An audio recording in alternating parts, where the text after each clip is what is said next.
Le Mali a produit plus de 11 millions de tonnes de céréales et plus de 650 000 tonnes de coton-graines en 2024. C'est ce qui ressort de la 15e session du Conseil supérieur de l'agriculture et l'année 2025 se présente sous de bons auspices. Conviction du chef de l'État, président du Conseil supérieur de l'agriculture. Les États de l'AES décident d'harmoniser leur politique énergétique. Les experts des 3 pays sont réunis à Bamako. Pour cet exercice, la finalité est de parvenir à la mise en place d'un dispositif de régulation harmonisé du secteur. La cérémonie d'ouverture était présidée par le Premier ministre. La réforme du code pénal et du code de procédure pénale entre espoir et incertitude. Le thème est au centre d'un colloque qui réunit à Bamako les praticiens du droit, les chercheurs et les universitaires. Les travaux qui ont démarré ce matin étaient présidés par le ministre de la Justice et des Droits de l'Homme, garde des Sceaux. La chronique judiciaire s'intéresse ce soir à la convocation judiciaire. Quelles sont les procédures en la matière? Que faire quand on reçoit une convocation? La personne convoquée a-t-elle des droits? La réponse en fin de journal avec Garibou Pérou. Voilà pour le sommaire. Mesdames et messieurs, bonsoir et bienvenue. Pour la campagne agricole 2025, le prix d'achat du coton-graine premier choix est fixé à 300 francs CFA et le prix d'achat subventionné de 50 kg des engrais minéraux est à 14 000 francs CFA. Ce sont là les grandes décisions issues de la 15e session du Conseil supérieur de l'agriculture. Malgré les inondations, les résultats obtenus sont jugés satisfaisants. En 2024, le Mali a pu produire plus de 11 millions de tonnes de céréales et plus de 650 000 tonnes de coton-graines. Pour le président du Conseil supérieur de l'agriculture, ce résultat est à saluer, mais il appelle à faire plus pour que notre souveraineté puisse revêtir tout son sens pour la consolidation de la marche souveraine de l'AES. Sirabatili pour le compte-rendu. Les lignes directrices du levier conducteur de l'économie malienne, c'est un temps de bilan et de projection pour le secteur agricole pour des mesures présidentielles avec dans le viseur l'autosuffisance alimentaire. Devant l'instance suprême, le secteur agricole s'évalue.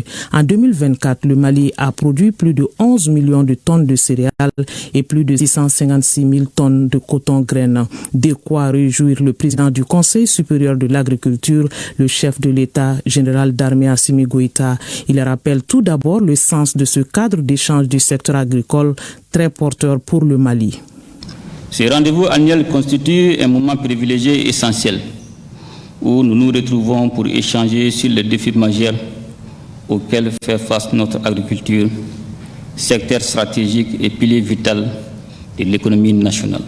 En effet, la tenue régulière du Conseil supérieur de l'agriculture témoigne de l'importance fondamentale que revêt le monde rural, véritable moteur de croissance économique et levier central pour l'atteinte de notre objectif commun d'autosuffisance alimentaire. Cette rencontre annuelle nous offre l'occasion de passer en revue la contribution du secteur agricole dans l'économie nationale, ce secteur qui offre des opportunités d'emploi et d'activités génératrices de revenus, facteur de stabilité sociale.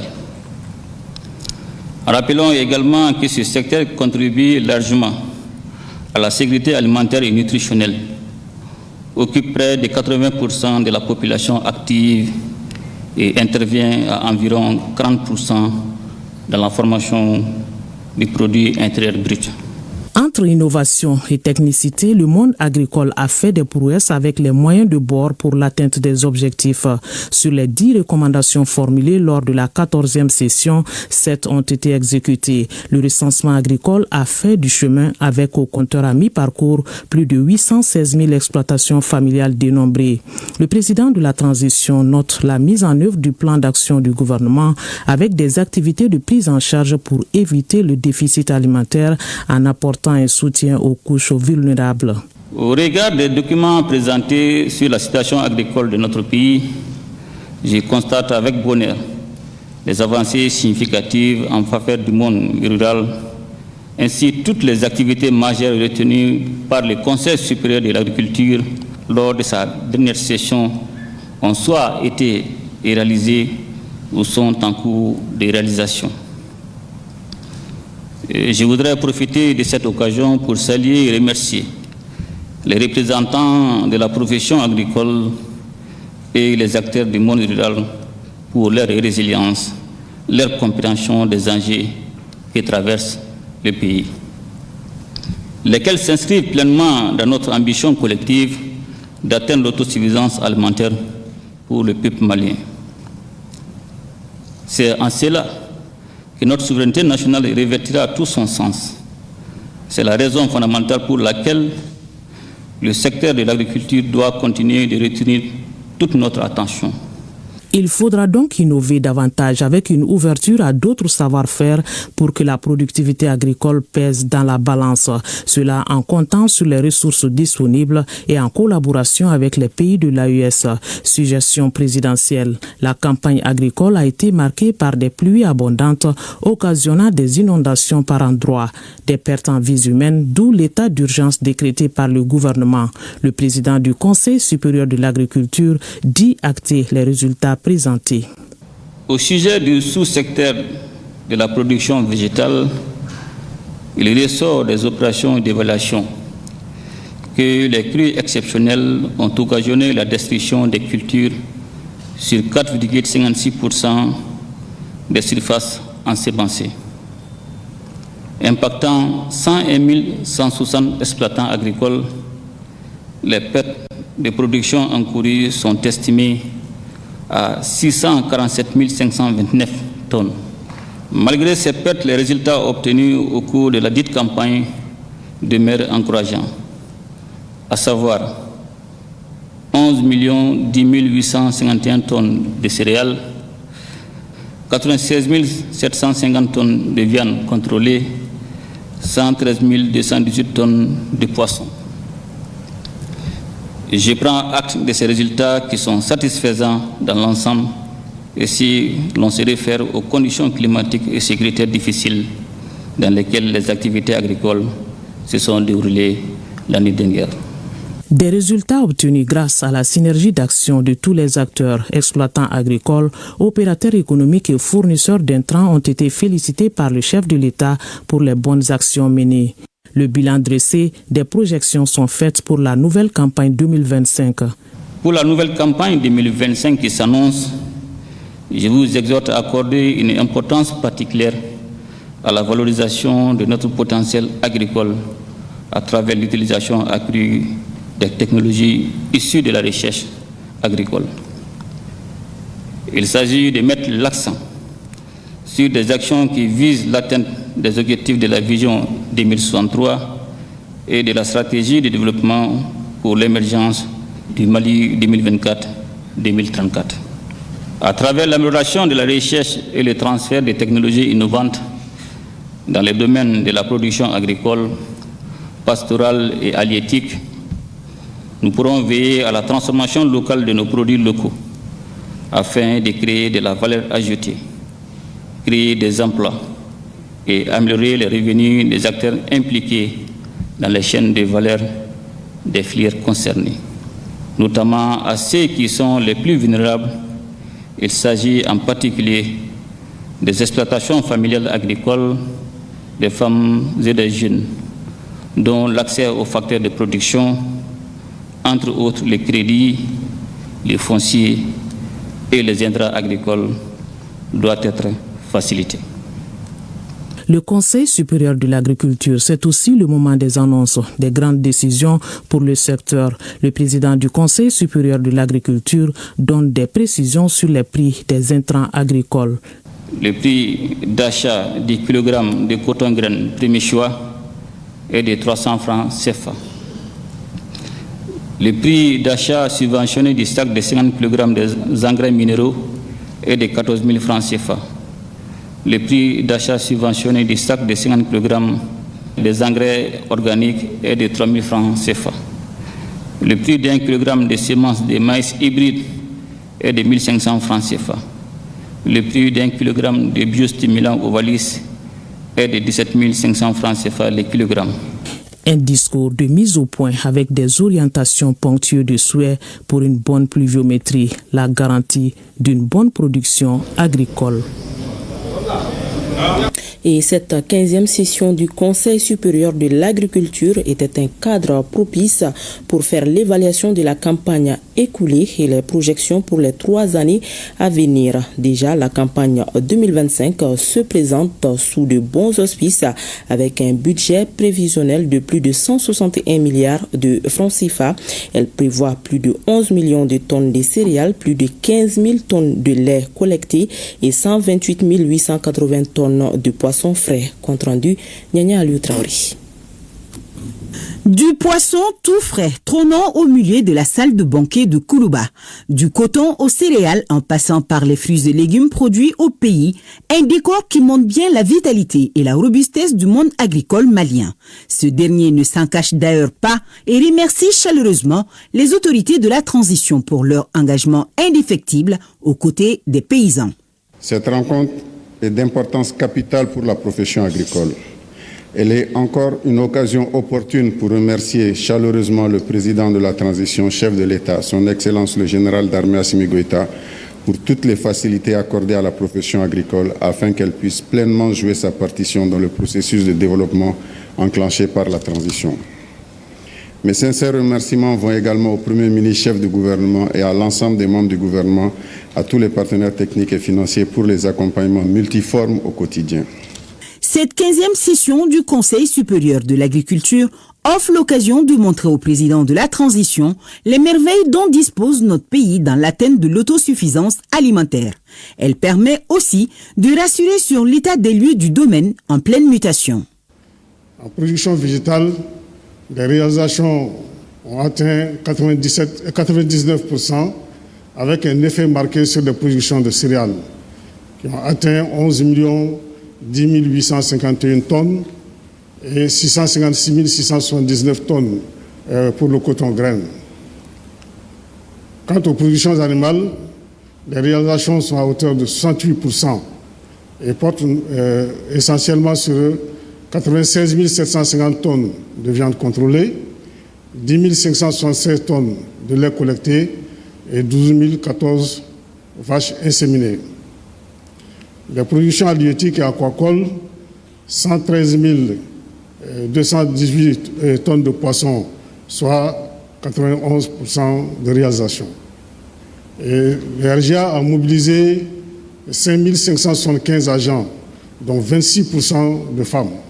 Des résultats qui souffrent néanmoins de certaines contraintes qui ne permettent pas au secteur d'atteindre sa pleine éclosion.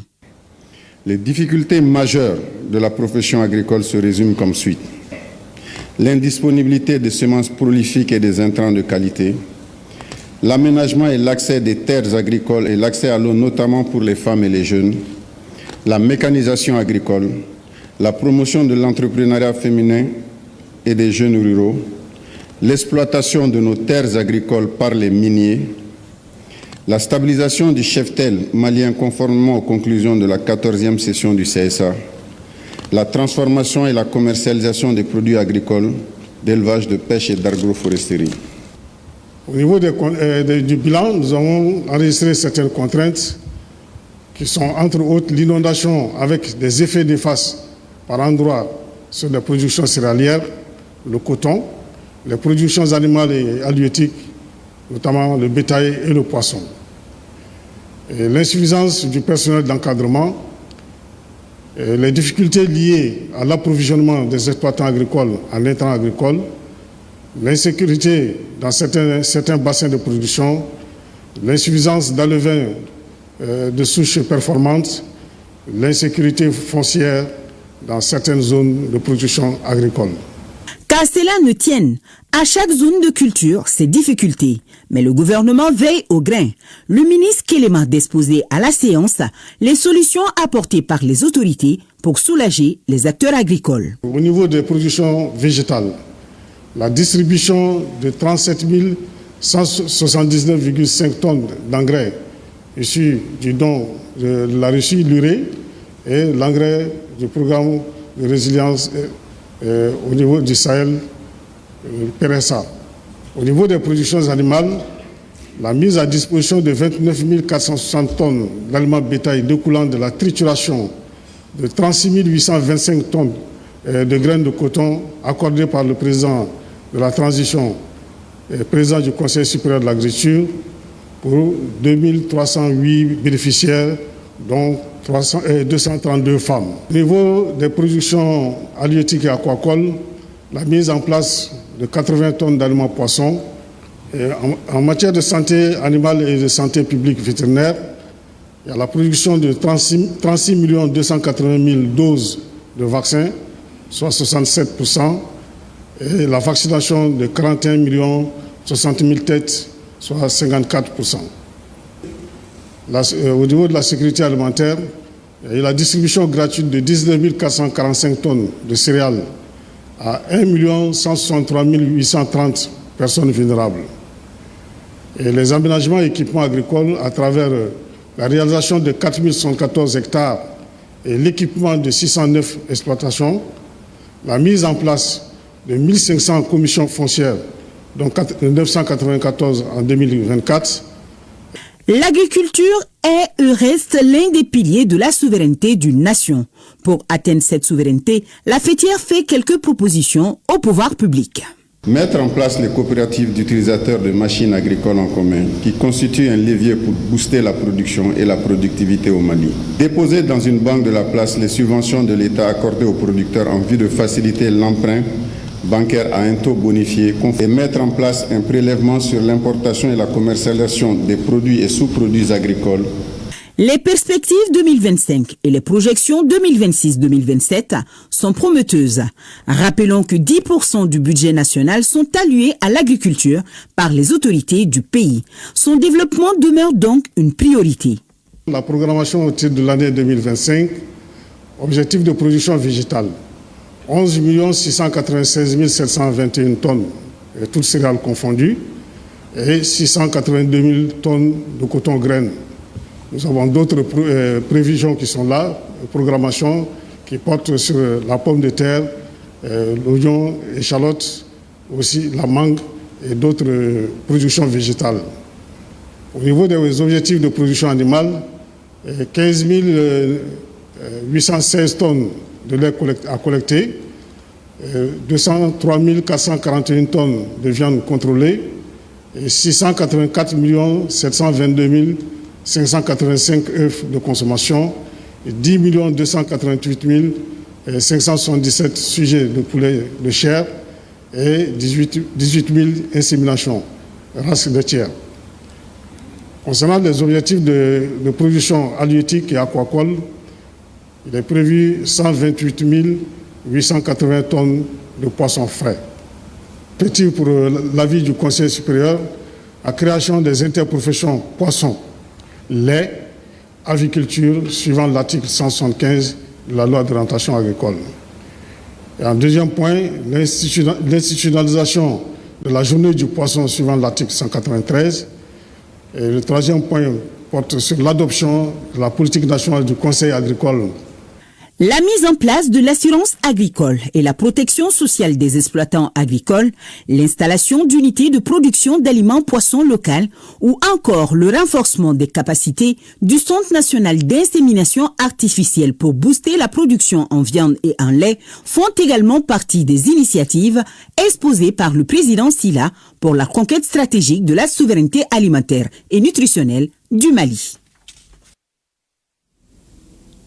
Je l'annonçais également au sommaire. Les régulateurs de l'énergie de la Confédération des États du Sahel sont en conclave à Bamako. C'est à la faveur de la première rencontre destinée à définir une vision commune et partagée de la régulation du secteur de l'énergie.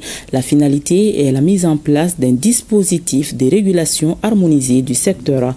Selon le Premier ministre, chef du gouvernement, cette rencontre de haut niveau entre régulateurs témoigne de l'unité des trois pays à faire face aux grandes questions régionales. Reportage Mamari Koni et Aliou Touri. L'énergie joue un rôle de premier plan dans la réussite de la dimension développement de la Confédération des États du Sahel, AES. Cette première rencontre des régulateurs de l'énergie du Burkina Faso, du Mali et du Niger est une contribution à la concrétisation de cette alliance. Les autorités de régulation du secteur de l'énergie s'engagent ainsi aux côtés des autorités de l'AES pour concevoir et bâtir un cadre harmonisé. Un cadre qui devrait constituer le futur socle des échanges d'énergie entre les pays membres de la Confédération. L'objectif général du présent atelier est de concevoir et de définir une vision commune et partagée de la régulation du secteur de l'énergie dans l'espace AES.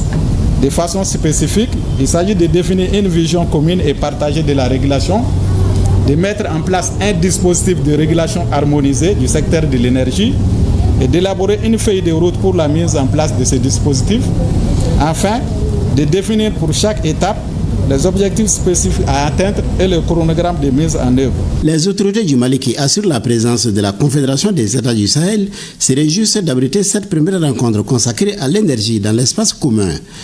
Depuis la création de la Confédération des États du Sahel, le Burkina Faso, le Mali et le Niger mobilisent toutes les ressources nécessaires et consacrent leur temps pour la concrétisation de nos objectifs de développement socio-économique. C'est dans ce cadre qu'il est prévu de mettre en place un cadre de régulation harmonisé du secteur de l'énergie au sein des pays membres de la Confédération AES. Nous avons pour mission, au regard des objectifs assignés par notre Confédération, grâce à la vision de nos chefs d'État, de faire de l'espace confédéral un espace de paix, de solidarité, de dignité, de prospérité et de souveraineté retrouvée.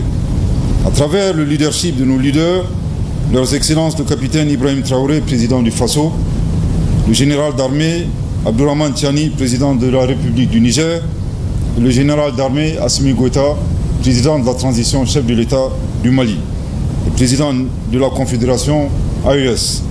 Nous luttons pour le développement de notre espace AES. Chers régulateurs du secteur de l'énergie des pays membres de l'AES, ces objectifs, vous en conviendrez, ne peuvent être atteints sans une participation forte et désintéressée de l'ensemble des acteurs engagés dans ce processus. Cette rencontre placée sous le signe de la solidarité sahélienne et de la refondation stratégique ambitionne d'offrir aux États de l'AES les outils de leur propre libération énergétique. Elle intervient à un moment où les projets de production d'énergie renouvelable, notamment solaire et hydraulique, connaissent une dynamique promoteuse. Cette rencontre de haut niveau entre régulateurs de l'énergie témoigne de l'unité de nos trois pays, reflétant une position commune sur les grandes questions régionales. Dans le domaine de l'énergie, le potentiel énergétique des pays de la Confédération AES est important. Le soleil, le vent, l'eau, l'uranium, le charbon, le pétrole, la biomasse, entre autres, sont autant de ressources de notre espace. Vous devez à cet effet relever de nombreux défis. Il s'agit notamment du faible taux d'accès à l'électricité, d'une capacité de production énergétique limitée, des échanges régionaux d'énergie encore faibles, d'un haut niveau de pertes techniques et commerciales, du déficit d'infrastructures, du faible niveau des échanges commerciaux et de la faiblesse de compétitivité du secteur privé. En droite ligne de la vision des pères fondateurs de l'AES, l'énergie n'est pas une matière commerciale, mais un sujet de sécurité nationale, reposant sur une souveraineté pleine, entière et assumée. Nous gardons encore en mémoire que contre nos pays, depuis le début des transitions, l'énergie a malheureusement été utilisée comme une arme de déstabilisation massive. Pendant les 2 jours de travaux burkinabés, maliens et nigériens, suivant des présentations sur la direction nationale de l'énergie du Mali ainsi que sur les autorités de régulation des 3 pays. Ils effectueront également des visites de terrain. Au sein de la Confédération AES, on s'achemine résolument vers une souveraineté énergétique partagée.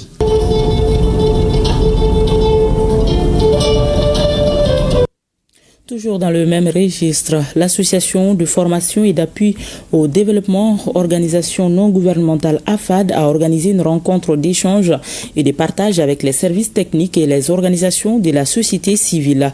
L'initiative vise à promouvoir l'adoption des technologies d'énergie renouvelable, apportant ainsi une solution durable à la crise énergétique. Daouda Kouni. Le manque d'électricité pendant de longues durées dans la journée affecte les ménages où les habitants doivent improviser des solutions avec des fortunes diverses pour éclairer les domiciles, conserver les aliments et aussi pour supporter la chaleur pendant les périodes de forte chaleur.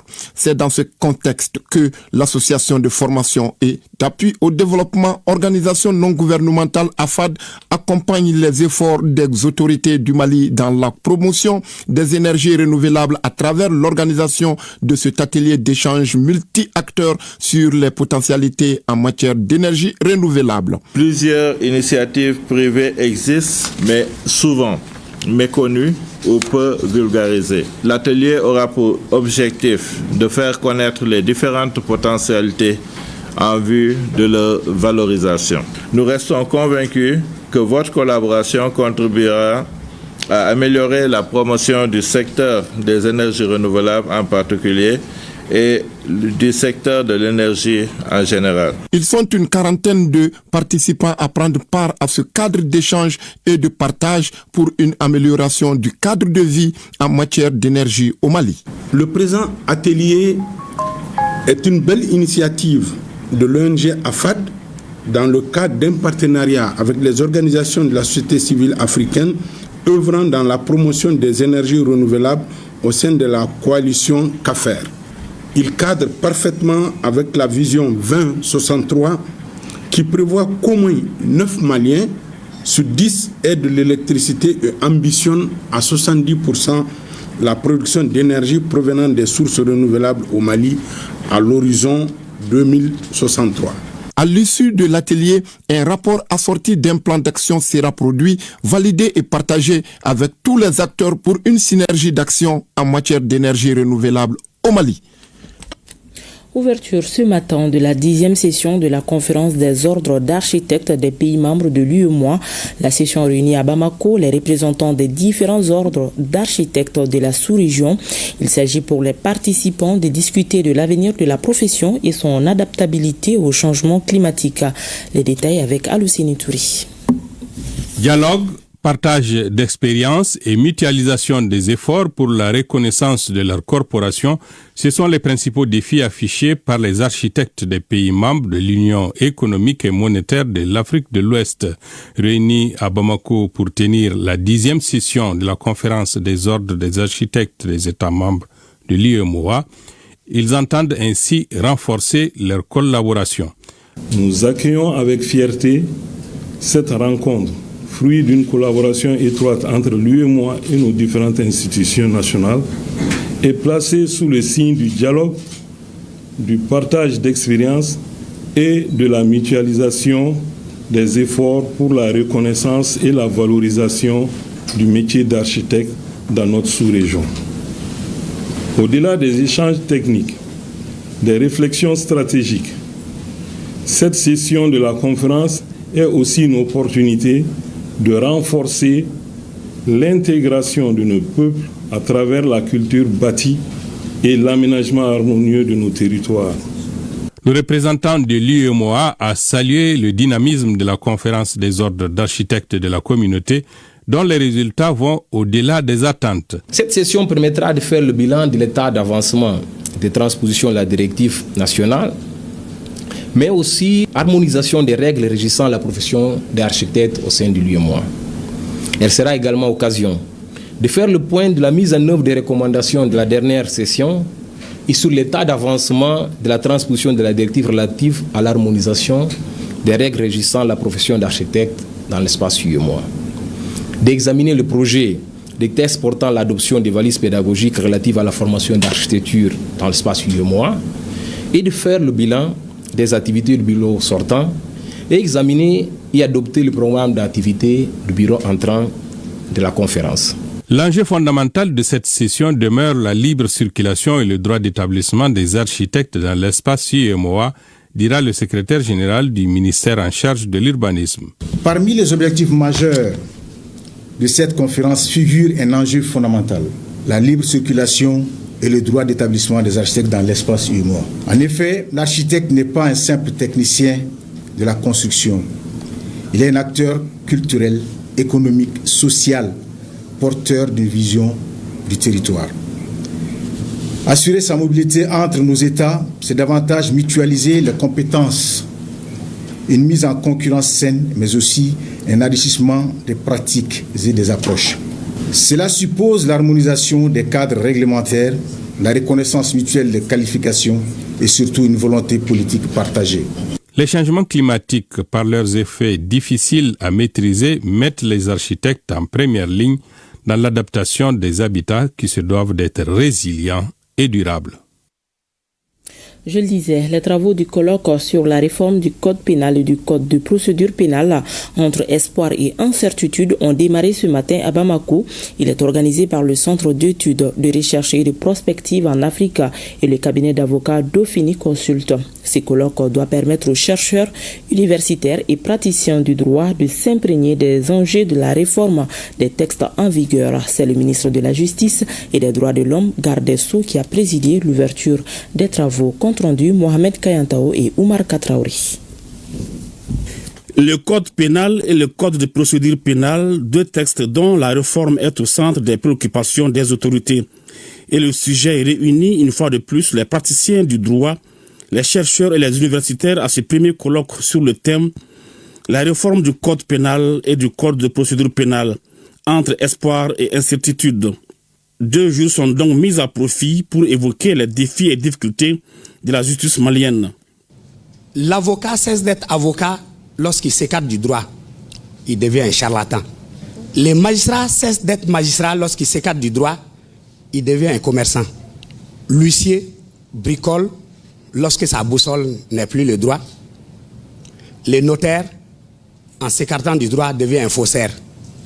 Dieu nous en préserve. Et le seul moyen de ne pas s'écarter du droit, c'est de vivre avec les droits, de fusionner avec les droits. Et la seule façon de fusionner avec les droits, de vivre avec les droits, c'est la formation au quotidien. Nous nous trouvons à un moment charnière où la justice, pilier fondamental du pacte social, se trouve confrontée à des défis d'une rare complexité. Les mutations sociales rapides, nouvelles formes de criminalité, attentes accrues des citoyens en matière d'équité et d'efficacité. La promulgation récente du nouveau code pénal et du nouveau code de procédure pénale, venant remplacer des textes issus de 2001, marque une inflexion majeure dans l'histoire judiciaire de notre pays. Oui, l'histoire judiciaire du Mali, on en parle. C'est d'ailleurs la raison pour laquelle le premier responsable du département en charge de la justice invite le Centre d'études de recherche et de prospective en Afrique et les cabinets d'avocats Dauphiny Consult au débat enrichissant et fructueux. En effet, les enjeux de la réforme de ces deux textes fondamentaux répressifs, l'étendue et la portée de cette réforme justifient amplement la tenue de ce colloque, premier du genre, depuis la promulgation des lois relatives au code pénal et au code de procédure pénale le 13 décembre 2024.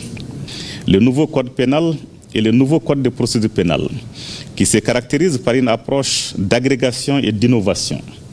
702 articles pour le premier et 1373 articles pour le second ne se limitent pas à une simple adaptation. Ils traduisent une refondation structurante de notre droit pénal. Compte tenu de la pertinence du thème, le ministre invite les praticiens du droit à évaluer objectivement les avancées réalisées et diagnostiquer les défis opérationnels et institutionnels. Cela pour enfin formuler des recommandations pouvant être traduites en actions pérennes. Rentrée solennelle du Centre de formation professionnelle des avocats, 36 élèves avocats constituent cette première cohorte. Le centre vise à renforcer les compétences et l'excellence dans la profession d'avocat. La rentrée solennelle a été marquée par une leçon modèle présentée par le bâtonnier sortant de l'ordre des avocats. Elle a porté sur quel avocat dans l'espace UEMOA, accès et exigences. Le reportage de Bemba Sibi et Djeli Magandjabati. Lorsqu'on veut gagner sa vie par son talent, on n'a pas le droit d'être médiocre, disait Maître Demba Diallo. C'est dire combien l'excellence et la compétence sont des principes essentiels de l'exercice de la profession d'avocat. Ce sont ces principes que le nouveau centre de formation professionnelle des avocats entend valoriser. La première promotion va entamer sa formation après un processus très sélectif. Sur 643 candidats, 36 ont été retenus. Vous pouvez être fier d'avoir triomphé pour une bataille, mais la guerre reste à gagner. Prions afin que nous puissions la remporter.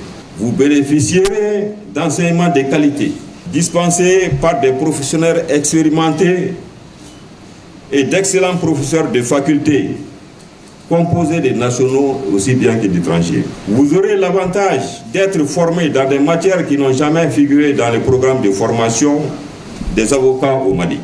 Votre rentrée coïncide avec l'adoption de nouveaux textes. Vous aurez donc l'avantage d'être directement mis à jour par rapport à une bonne partie de la législation. À partir de ces jours mémorables, le 6 mai 2025, par vous et avec vous, notre barreau se conforme au règlement numéro 05 sur UEMOA du 25 septembre 2014 relatif à l'harmonisation des règles régissant la profession d'avocat dans l'espace UEMOA. La rentrée solennelle a été marquée par une leçon modèle dispensée par Maître Ousmane Bouba Traoré, bâtonnier de l'ordre des avocats. Elle a porté sur quel avocat dans l'espace UEMOA, accès et exigences.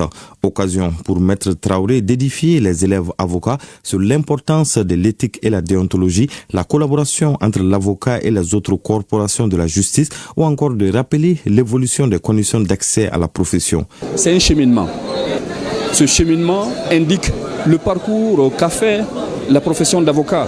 Et vous aurez compris, parmi les 36 qui ont été appelés aujourd'hui et qui vont intégrer le centre de formation professionnelle des avocats du Mali, il y a des Burkinabés, il y a des Ivoiriens, il y a d'autres nationalités. Ça voudrait dire un Malien peut aller faire l'examen au Burkina. Un Malien peut aller faire l'examen au Togo. Mais il y a des limites. Vous ne pouvez pas faire l'examen au-delà de 3 fois. Dans la même année, vous ne pouvez pas faire l'examen 2 fois. Donc il y a des critères qui sont définis.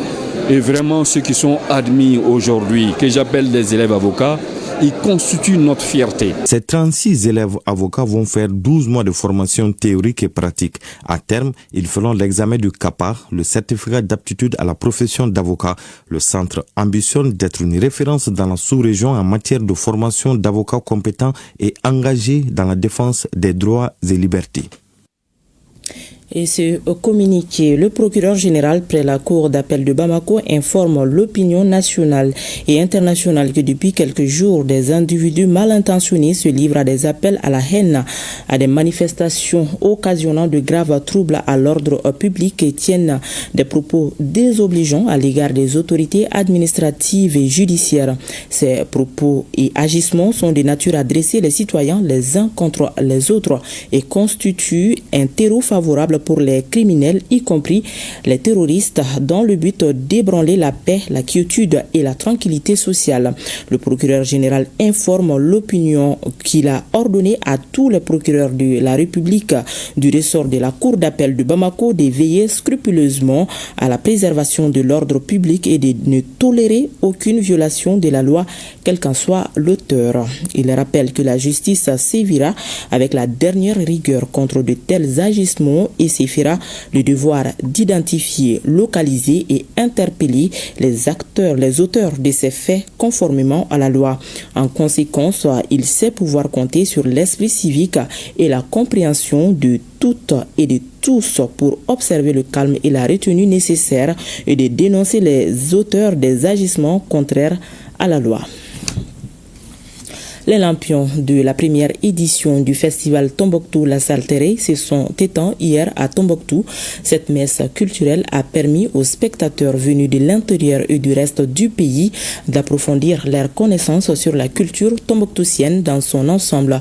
Reportage Najim Baba Sissé, Mauloud Tandina et Mahmoud Askoufari. Les prestations musicales des corporations socio-professionnelles mettent les verrous de cette première édition du festival Tombouctou La Saltéré. 3 jours d'enracinement dans les valeurs culturelles, à la fois pour les communautés et visiteurs, stupéfaits par l'immense et incomparable richesse culturelle de Tombouctou à travers ses 13 cercles. Des stands d'exposition en passant par le culinaire, les jeux et danses traditionnelles, Tombouctou s'est ouverte au monde. Ce festival a été une occasion pour montrer qu'il y a des merveilles dans cette ville. Au-delà des mystères, il y a la culture. Au-delà de la culture, il y a de la vie. Au-delà de la vie, il y a l'art. Au-delà de l'art, il y a le comportement. Ce festival, pendant 3 jours, a permis de faire revivre l'ensemble, je dis bien, de contours, de pourtours de la culture de la région de Tombouctou entière. Émerveillés, les artistes locaux ont mis en transe les festivaliers durant ces 3 nuits, avec des chants puisés du terroir qui ont résonné au fond du public. Ce festival a permis à nous jeunes de découvrir des chansons et réalités de d'autres contrées de la région. Nous nous engageons en ce qui nous concerne à valoriser la Saltaré et l'étendre partout. Co-organisateur de cet événement, le Conseil régional de Tombouctou a œuvré à la réussite de cette édition à travers des projets et innovations. À travers ce festival, revaloriser tout ce que nous avons comme richesse culturelle, mais aussi à faire appel au monde entier, leur montrer que Tombouctou, ce n'est pas le bout du monde. Tombouctou, ça existe bel et bien. Tombouctou a ses valeurs et nous les invitons tous à venir découvrir ses valeurs. Le gouverneur Bakoun Kanté, au nom des forces vives de la région de Tombouctou, affirme toute sa satisfaction et gratitude aux hautes autorités de la transition, ainsi qu'aux 13 cercles qui ont pris part à cette édition. Merci infiniment d'avoir fait les déplacements.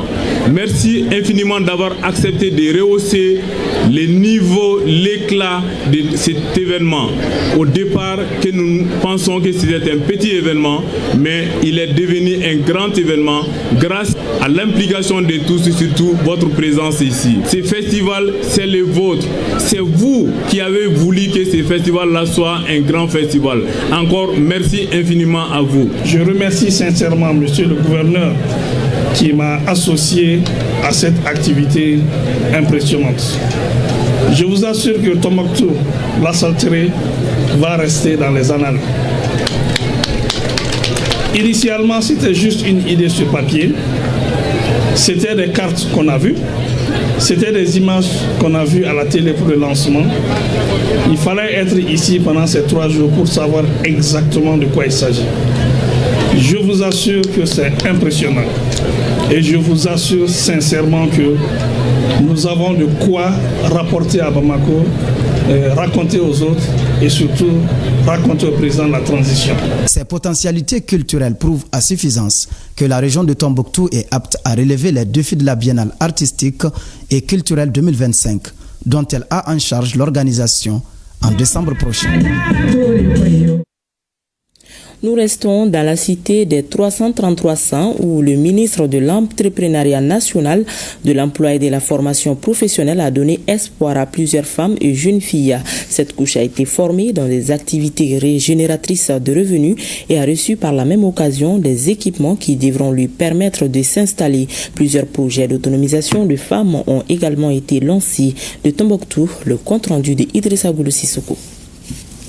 Au cours de son séjour à Tombouctou, le ministre de l'Entrepreneuriat national, de l'Emploi et de la formation professionnelle a procédé au lancement de plusieurs projets et des remises de matériel.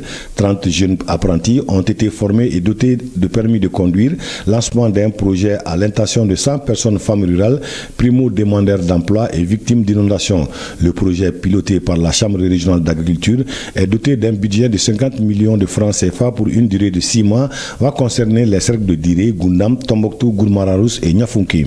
Votre présence ici aujourd'hui est hautement symbolique et témoigne des engagements du gouvernement à faire l'agriculture l'élevé de développement économique, résilient social et division professionnelle. Nous vous remercions vivement pour votre accompagnement constant. Aussi, 30 jeunes filles ont été formées par l'UNICEF en transformation agroalimentaire et saponification et dotées de kits. Nous sommes d'ores et déjà convaincus que toutes les parties prenantes ne ménageront aucun effort pour la réinsertion des apprenants que nous célébrons aujourd'hui, la réussite à travers la remise officielle des kits à ces jeunes adolescentes. Le ministre a lancé la formation en technique de maraîchage et de gestion de réservances au profit de 50 agriculteurs et la remise d'attestations et kits à 75 jeunes filles dans le cadre du projet FIER. Ces actions s'inscrivent en droite ligne de la feuille de route du gouvernement de la transition, en particulier l'axe 2.1 visant à restaurer l'autorité et l'unité sociale de l'État à travers la fourniture des services sociaux de base. Votre présence massive est le témoignage éloquent de l'importance que vous accordez aux enjeux de l'emploi et de la valorisation des compétences locales. Enfin, des associations féminines des 13 cercles ont reçu la somme de 8 millions de francs CFA pour mener des activités génératrices de revenus. La Banque malienne de solidarité affiche une bonne santé. L'exercice 2024 s'est clôturé sur des résultats encourageants. L'ardoise économique a atteint 1700 milliards de francs CFA en hausse de 6,66% par rapport à 2023. Les emplois à la clientèle se sont établis à plus de 930 milliards de francs CFA, confirmant l'engagement de la BMSSA en faveur du financement de l'économie nationale. Des prouesses saluées par les administrateurs à la faveur de la 91e session du conseil d'administration de la Banque malienne de solidarité tenue ce matin dans les locaux de l'institution. Le reportage de Awadit Makamara. Les performances d'une institution financière se mesurent à l'aune des chiffres. Et aujourd'hui, à la Banque malienne de solidarité, les signaux sont au vert malgré un environnement économique difficile. Les chiffres l'attestent, ceux présentés à la 91e session du conseil d'administration de la banque. La présente session est consacrée essentiellement à l'examen des documents usuels et réglementaires produits par la banque et le commissaire aux comptes et nécessaires à l'arrêté des états financiers de l'année 2024. La présente session examinera également l'exécution du budget 2024 ainsi que plusieurs rapports réglementaires aux structures de contrôle sur la mise en œuvre des dispositifs de lutte contre le blanchiment des capitaux et le financement du terrorisme. La BMS suit une trajectoire normale et très positive avec les différents indicateurs financiers qui ont été observés au titre de l'exercice 2024. Comme en atteste le total bilan, donc il y a eu une croissance de 7% pour s'établir à peu près à 1700 milliards.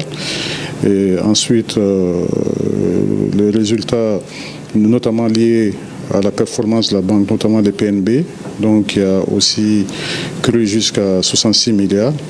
Également les emplois de la clientèle qui se sont établis à 932 milliards. Des actions qui entrent en droite ligne des exigences réglementaires de la commission bancaire de l'UEMOA. Les responsables de la BMSSA entendent maintenir le cap avec le soutien des partenaires et de ses clients.